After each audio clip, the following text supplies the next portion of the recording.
Assalamualaikum warahmatullahi wabarakatuh. Selamat pagi anak-anak.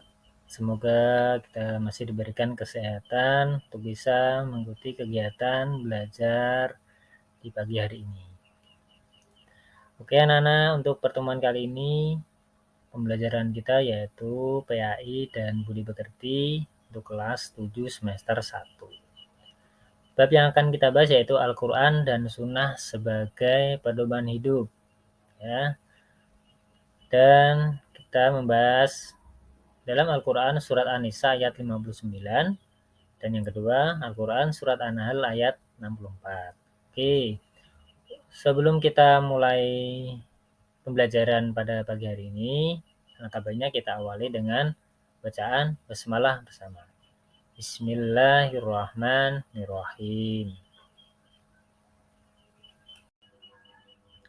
Selanjutnya anak-anak, untuk tujuan pembelajaran kita pada pagi hari ini, yang pertama yaitu diharapkan nanti anak-anak bisa membaca Al-Quran Surat An-Nisa ayat 59 dan Al-Quran Surat An-Nahl ayat 64 sesuai dengan kaidah tajwid. Khususnya untuk bacaan Alif Lam Samsiah dan Alif Lam Komariah dengan baik dan benar. Yang kedua, diharapkan nanti anak-anak bisa menghafal Al-Quran Surat An-Nisa ayat 59 dan Al-Quran Surat An-Nahl ayat 64 sesuai dengan kaidah tajwid. Khususnya bacaan Alif Lam Samsiah dan Alif Lam Komariah dengan baik dan benar. Yang ketiga, diharapkan nanti siswa bisa menjelaskan kandungan Al-Quran Surat An-Nisa ayat 59 dan Al-Quran Surat An-Nahl ayat 64 tentang kedudukan hadis terhadap Al-Quran sehingga dapat menampilkan perilaku semangat dalam mengamalkan Al-Quran dan hadis.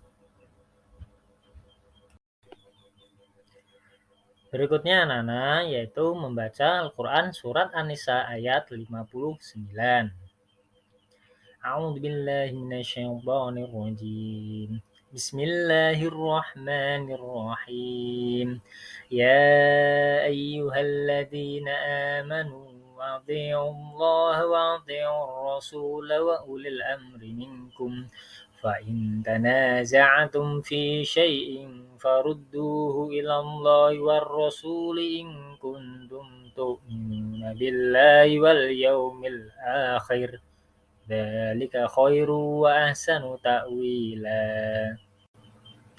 Artinya, wahai orang-orang yang beriman, taatilah Allah dan taatilah Rasul Muhammad dan ulil amri atau pemegang kekuasaan di antara kamu.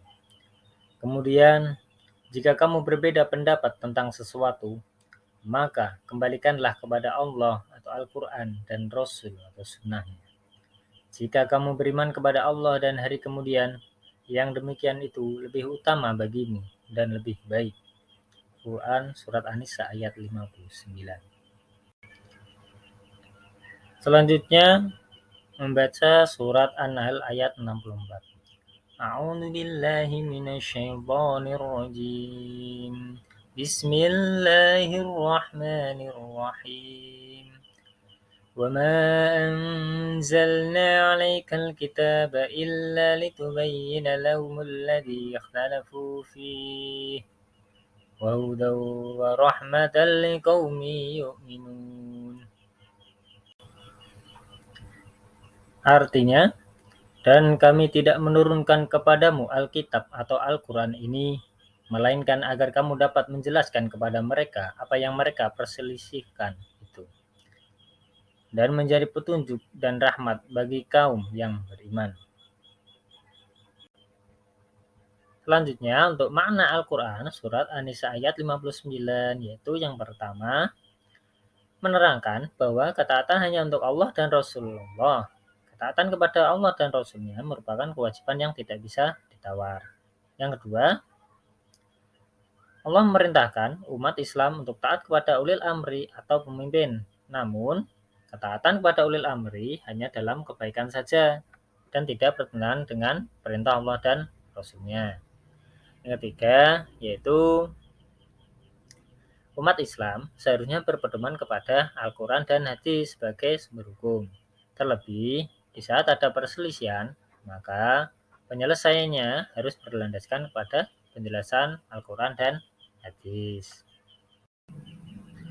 Berikutnya, makna dari Al-Quran surat An-Nahl ayat 64, yaitu terdapat penjelasan yang menjelaskan bahwa sesungguhnya Allah itu menurunkan kitab Al-Quran kepada Nabi Muhammad.